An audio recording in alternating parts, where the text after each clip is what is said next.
Hi friends, Siragadikka ஆசை சீரியலில் நாளைக்கு என்ன நடக்க போகுதுன்னு பார்க்கலாம். வாங்க வீடியோக்குள்ளே போகலாம். நம்ம சேனல் இப்போ தான் ஃபஸ்ட் டைம் பார்க்குறவங்க சப்ஸ்கிரைப் பண்ணிக்கோங்க. மீனா வேலையெல்லாம் முடிச்சுட்டு கோயிலுக்கு போய் சாமி கும்பிட்டு வரலான்னு கோயிலுக்கு போனப்போ அங்கே ஒரு சாமியார் மாதிரி ஒரு அம்மா இருக்காங்க. அவங்க மீனா கிட்ட இங்கே வாமா அப்படின்னு கூப்பிட்றாங்க. மீனா போய் என்னங்கம்மா, என்ன வேணும் உங்களுக்கு, ஏதாவது வேணுமா அப்படின்னு கேட்குறாங்க. அதுக்கு அவங்க சொல்கிறாங்க, எனக்கு ஒன்றும் வேண்டாம்மா, உன் புருஷனுக்கு இப்போ டைம் சரியில்லைம்மா, யாரோ இப்போ உன் புருஷனை கெடுக்க பார்க்குறாங்க, இந்தாம்மா இந்த தாயத்து, இதை கொண்டேயே உன் புருஷன் கையில் கட்டிவிடு, கட்டிவிட்டா நல்லதே நடக்கும்மா, நீ ஒன்றும் கவலைப்படாத, நீ நினச்சதெல்லாம் நிறைவேறும், போம்மா போயிட்டு வா அப்படின்னு சொல்கிறாங்க. மீனாவுக்கு உள்ளுக்குள்ளே கொஞ்சம் பயமாயிருது. வேகமாக வீட்டுக்கு வந்து முத்துவை கூப்பிட்டு அவங்க இந்த கயிறை முத்துவுக்கு கட்டி விடுறாங்க. உண்மையெல்லாம் சொல்லலை, இந்த கயிறு கட்டிக்கிட்டா தான் நல்லது, உங்களுக்கு கோவத்தால் தான் உங்களுக்கு பிரச்சனையே வரப்போகுது அப்படின்னு சொல்லி கயிறை கட்டி விட்டுறாங்க முத்துவுக்கு. இங்கே பார்த்தீங்கன்னா ஜெயிலிருந்து சிட்டி வந்து ரிலீஸ் ஆகிட்டான். அவன் கன்ஃபார்மாக முத்து இது பண்ணுறதுக்காகத்தான் என்னென்னமோ பிளான் பண்ணுறான். ரோஹிணியை சந்திக்கிறான்.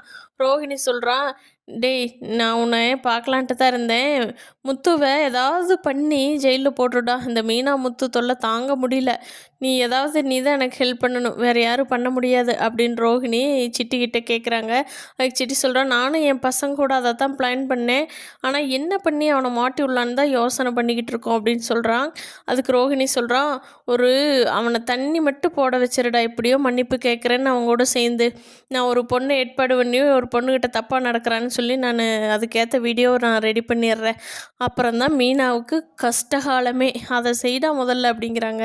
சரிங்க, இன்றைக்கே போய் நான் அந்த ஏற்பாடு பண்ணிடுறேனுங்க அப்படின்ட்டு சிட்டி வேகமாக கிளம்பி போயிடுறாங்க. போகிற வழியில் ட்ரிங்க்ஸ் பண்ணிட்டு போகிறான். போய் அந்த டிராஃபிக் போலீஸ்கிட்ட மாட்டிக்கிறான். அதுதான் நம்ம சீதாவோட லவர் இருக்கார் இல்லையா, அவர்கிட்ட மாட்டிக்கிறான்.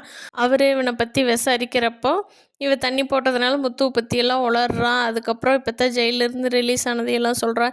ஏண்டா இப்போ தான் ஜெயிலிருந்து ரிலீஸ் ஆகிருக்கிறேன், உனக்கு திருப்பி ஜெயிலுக்கு போகணும்னு ஆசை வந்துருச்சா, போடா உன்னை ஒரு நாள் திருப்பியும் ஜெயிலுக்குள்ளே தள்ளுனா தாண்டா உனக்கு புத்தி வரும் அப்படின்னு சொல்லி அவரை அரெஸ்ட் பண்ணிக்கிறாரு. மீனா வந்து இந்த ரோஹிணியோட திட்டத்திலிருந்து நம்ம சிந்தாமணியோட கெட்டெண்ணத்திலிருந்து வெளியே வந்து நல்லா ஜெயிச்சு முன்னேறுவாங்கன்னு சொல்கிறவங்க நம்ம வீடியோவை லைக் பண்ணிக்கோங்க. தேங்க்யூ.